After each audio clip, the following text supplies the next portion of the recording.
দলের লোক রেকর্ড করে এসে আমার শুনিয়েছে, এই দেখেন নেতা কি বলে। এই তো না, বলছে এগুলো মানুষ যদি জানে তাহলে আমাদের যে আদর্শ, এটা তো বস্তা পচা আদর্শ, এই আদর্শ চলবে না ওদের কাছে। ওরা যাকে আদর্শ মানে তিনি পৃথিবীর শ্রেষ্ঠ মানুষ, তারাও বিশ্বাস করে।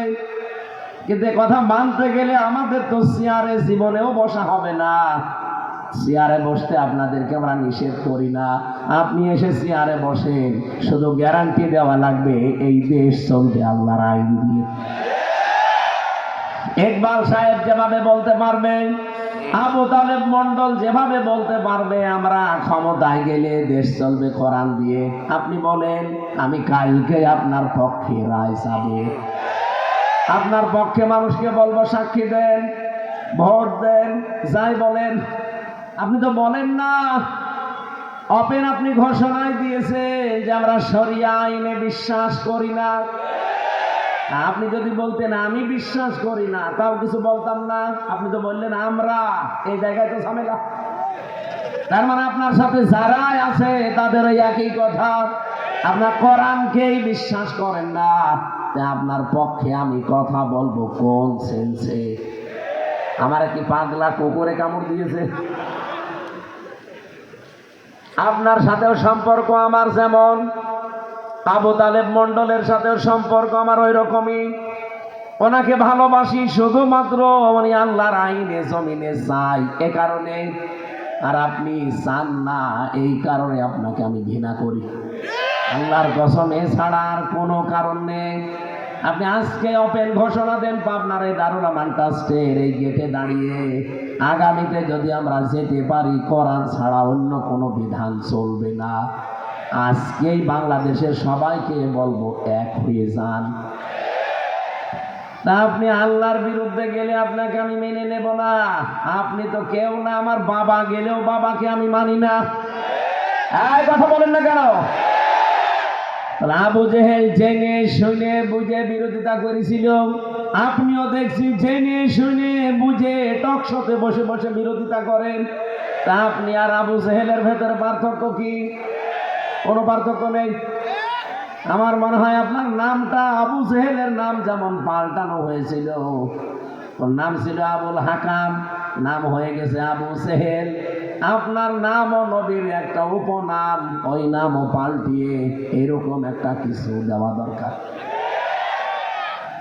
আজকে একটা হাদিস পড়লাম, এই যে প্রথম যে অংশটা পড়লাম, ইন্নাল আবদা ইদা আযনাবা যামবান, অবশ্যই নিশ্চয় কোন বান্দা যখন একটা পাপ করে, অপরাধ করে, কানাত নকতাতুন সাউদাহু ফি কলবিহি, তখন তার অন্তরের উপর একটা কালি পড়ে যায়।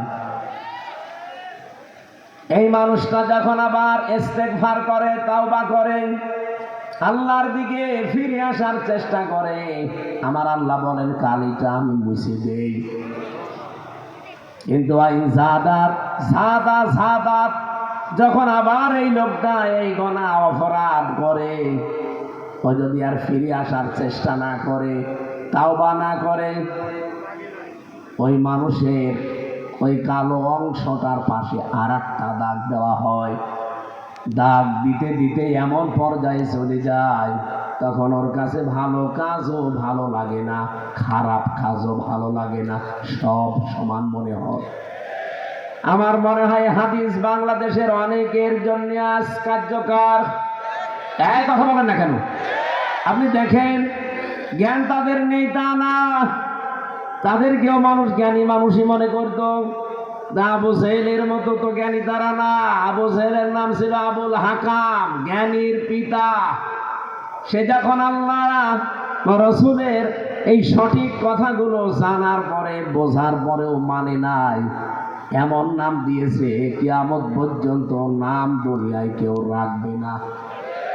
আপনি আজ পর্যন্ত পাবনাতে শুনেছেন কেউ কি বলে যে কুকুরটা আমি আবু জেহেলের নামে রাখলাম? ওর নামে কুকুরও কেউ পোষে না। আপনার নাম যতই সুন্দর হোক, এমন নাম পাল্টিয়ে যাবে, ওই নামও আপনার কিয়ামত পর্যন্ত এই পাবনাতে কেউ রাখবে না।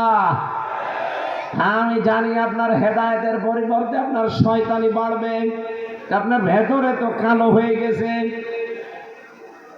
কোরআনে কারীমের সূরা মুতাফফিফিনের ভেতরে হাদিসের সমর্থনে আল্লাহ আয়াত নাযিল করেছেন, কাল্লা বাল রানা আলা কুলুবিহিম মা কানু ইয়াকসিবুন।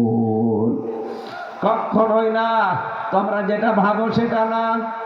এই গুনার কারণে আমি আল্লাহ তোমাদের অন্তরের ভেতরে কালিমা লেপন করে দিয়েছি। মুসাফির অবস্থায় আছি, হাজারো মানুষ নিয়ে এখনই দোয়া করছে আল্লাহর কাছে। রব্বুল আলামিন কোরআনের এই ময়দানে বসে দোয়া করছে, আমাদের অন্তরটা পাপের কালিমা দিয়ে ঢেকে দিও না। কারণ পাপ করতে করতে মানুষ যখন সীমা ছাড়িয়ে যায় তখন দুইটা ক্ষতি হয় তার। এক নম্বরে আল্লাহ তাকে হেদায়েত বঞ্চিত করে দেয়। আমার তো মনে হচ্ছে এই বাংলাদেশে এখন বহু মানুষ তাদের পাপের সীমা অলরেডি ছাড়িয়ে গেছে, তারা যে আর ফিরে আসবে সেই রাস্তা আর বাকি নেই। কথা বলে না কেন? দুই নাম্বারটা কি?